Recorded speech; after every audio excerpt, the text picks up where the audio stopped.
Hello everyone, welcome back to my channel. Here I am with my new session. अभी थोड़ी देर पहले मैंने एक कोट पढ़ी और मैं आप लोगों के सामने हूँ। और वो कोट थी कि बेटियाँ अगर दुश्मनों की भी हों तो उनके अच्छे नसीब की दुआ करो। ये कोट किसको डालने की ज़रूरत पड़ी या किसको लिखने की ज़रूरत पड़ी, जबकि हम इंडियन लोगों के कल्चर में हमें सिखाया जाता है कि बेटियां सांझली होती हैं, और जब बेटियां सांझली होती हैं तो उनके लिए बद्दुआ कौन करेगा। तभी नेक्स्ट मोमेंट मुझे अपने उस केस की एक क्रुधुन आवाज़ सुनाई दी, जो मुझे बार बार रो रो कर बिलख बिलख कर कह रही थी कि मैडम इसने मेरे साथ बहुत बुरा खेला है, और देखना आप इसकी बेटी के साथ निर्भया से बड़ा कांड होगा।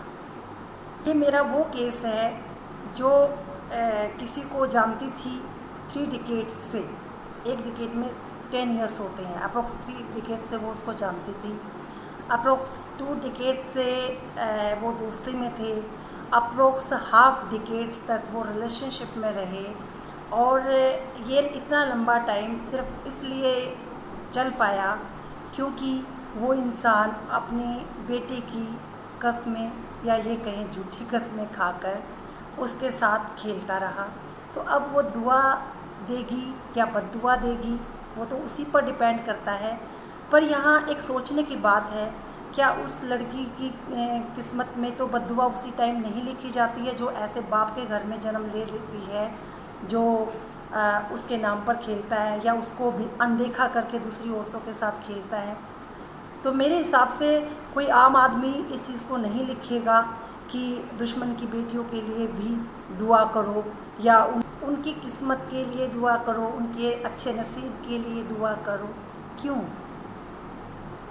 आज हमें दुआ चाहिए? क्यों हमने उस टाइम नहीं सोचा कि मैं दूसरी औरतों के साथ खेल रहा हूँ तो कल कोई मेरी बेटी के साथ भी खेलेगा? और छोड़ो किसी और को, कोई आपकी बेटी के साथ खेलेगा। क्या आप अपनी बेटी के लिए सेफ हैं? क्या वो सुरक्षित है उस घर में जहाँ उसका बाप बाहर जाके 200 औरतों के साथ खेलता है?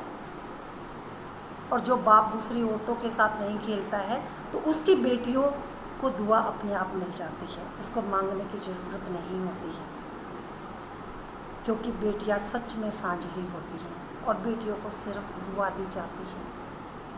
और तो कोई डरता है कि कोई बद्दुआ देगा तो सिर्फ वो बाप जो पता है कि या तो उस बच्ची के लिए ही वो खतरा है या समाज की औरतों के लिए खतरा है। In the end I want to say that कि बेटियों का सबसे पहला और बड़ा हीरो उसका खुद का बाप होता है।